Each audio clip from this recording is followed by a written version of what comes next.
श्री स्वामी समर्थ. नमस्कार मंडळी. स्वामी महाराजांच्या कृपेने तुमचा आजचा दिवस, उद्याचा दिवस आणि यापुढे येणारे सर्व दिवस अगदी सुखाचे, समाधानाचे आणि आनंदाचे जावोत ही स्वामींची प्रार्थना करते आणि आजच्या व्हिडिओला सुरुवात करते.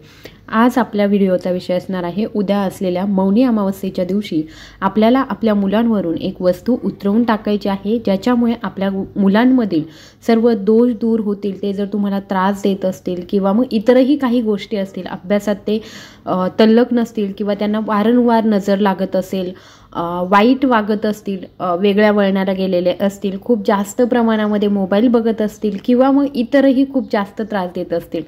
बघा, आपल्याकडे मुलं असतात. हल्लीच्या काळामध्ये मुलं जी आहेत ती एकटी पडल्यामुळे किंवा मग पहिल्या काळामध्ये कसं होतं, सर्वच जण एकत्र खेळायचे, त्याच्यामुळे दिवस त्यांचे खूप चांगले. आपण जेव्हा लहान होतो तेव्हाच्या काळामधली गोष्ट बोलते मी, तेव्हा दिवस खूप चांगले होते. आईवडिलांना सुद्धा त्रास नव्हता. पण हल्लीचं हे जे जीवन आहे याच्यामध्ये काय होतं की मुलांना सुद्धा स्वतःचा वेळ कुठे घालवावा हे समजत नाही. एकतर त्यांचं त्रास देण्याचं प्रमाण पण खूप वाढलेलं आहे आणि अशा वेळी जर तुम्ही असा उपाय करत असाल तर नक्कीच यातून तुम्हाला मार्ग मिळेल. तर कोणता उपाय करायचा आहे, कसा करायचा आहे, ही सर्व माहिती तुम्हाला व्हिडिओमध्ये बघायला भेटणार आहे. त्यामुळे व्हिडिओ अगदी शेवटपर्यंत बघत राहा. आवडला तर जास्तीत जास्त लोकांपर्यंत शेअर करा. तर सर्वात पहिलं, उद्याचा दिवस आहे. उद्याच्या दिवशी आहे मौनी अमावस्या. मौनी अमावस्या ही महत्त्वाची का मानली जाते किंवा हिचं एक महत्त्व काय आहे, तर या दिवशी मौन धारण करण्याला विशेष महत्त्व दिलं जातं.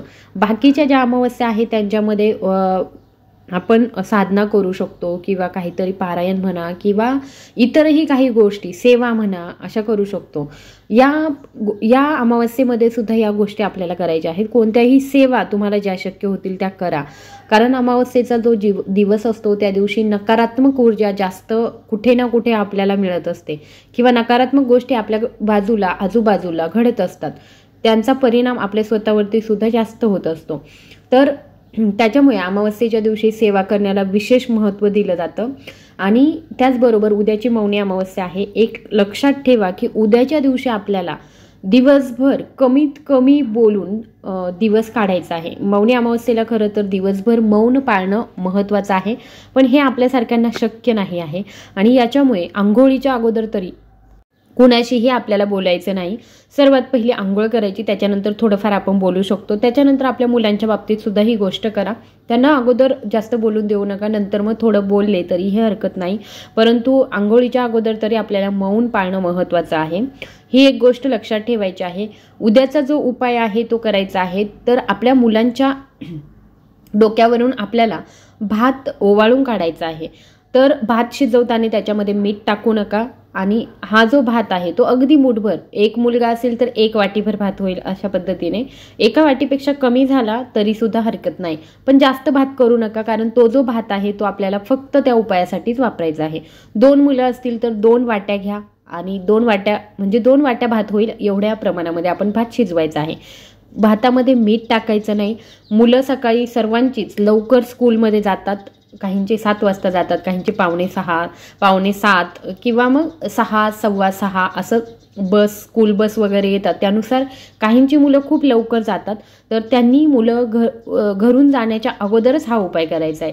कारण हा उपाय जो आहे तो 12 वाजल्याच्या आतमध्ये आपल्याला करायचा आहे. बऱ्याच जणींच्या नंतर कमेंट येतात, मुलं शाळेत निघून गेली मग काय करायचं.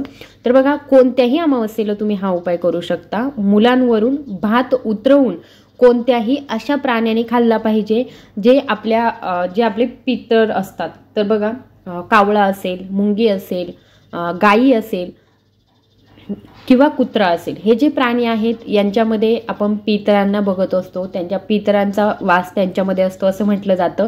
आणि त्याच्यामुळे कोणत्याही पक्ष्यांनी, प्राण्यांनी भात खाल्ला, तो ओवाळून टाकलेला, तर काहीही हरकत नाही. तर काय करायचं, मुलाला जागेवरती बसवायचं आणि हा जो भात आहे तो एका वाटीमध्ये घ्यायचा. फक्त 7 वेळा मुलावरून उतरवून काढायचा आहे. आणि हा भात अशा निर्जन ठिकाणी जाऊन ठेवा जिथे कोणीतरी पक्षी, प्राणी येऊन तो भात खाऊन जातील. किंवा मग तुमच्या घराला गॅलरीमधून, खिडकीमधून अशा ठिकाणी जर काही पक्षी येत असतील तर तिथे सुद्धा तुम्ही ठेवू शकता किंवा मग गच्चीवरती सुद्धा तुम्ही ठेवू शकता. फक्त तो भात जो आहे तो आपल्या मुलांवरून उतरवून टाकून झाल्यानंतर तो भात खाल्ला गेला पाहिजे. अशा पद्धतीने आपल्याला हा जो उपाय आहे तो करायचा आहे. अत्यंत सोपा आहे, काहीही करण्याची गरज नाही. फक्त भात उतरवा आणि पक्ष्यांना प्राण्यांना टाकून द्या। त्याचबरोबर हा जो उपाय आहे तो तुम्ही प्रत्येक अमावस्येला करू शकता, असं नाही की फक्त ह्याच अमावस्येला करू शकता। तर हा उपाय प्रत्येकाने आपल्या मुलांसाठी नक्की करा, याने खरंच खूप प्रमाणामध्ये फायदा होतो। मुलं किरकिर करतात, लहान मुलं असतील तर त्यांच्यावरून सुद्धा तुम्ही करू शकता। मुलं चिडचिड करतात, त्रास देतात किंवा नको नको ते बोलतात किंवा बऱ्याच प्रकारचे त्रास आई वडिलांना सहन करावे लागतात। मोठी मुलं असतील तरी त्यांच्या बाबतीत सुद्धा तुम्ही करू शकता। कारण काय होतं ना की लहान मुलं असो किंवा मोठी मुलं असो, त्यांना आजूबाजूच्या लोकांची किंवा मग इतरही कोणाची, कारण मुलं कसं स्कूलमध्ये वगैरे जातात, खूप माणसांसोबत खूप लोकांसोबत त्यांचा संपर्क येत असतो।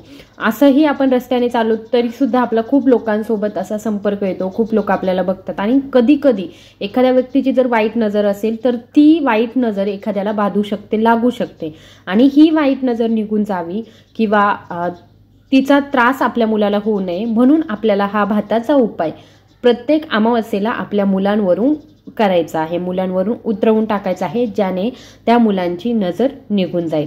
आय होप की हा व्हिडिओ तुम्हाला आवडला असेल तर जास्तीत जास्त लोकांपर्यंत शेअर करा। माझा आवाज पहिल्यांदाच ऐकत असाल तर चॅनलला सबस्क्राईब करायला विसरू नका। धन्यवाद।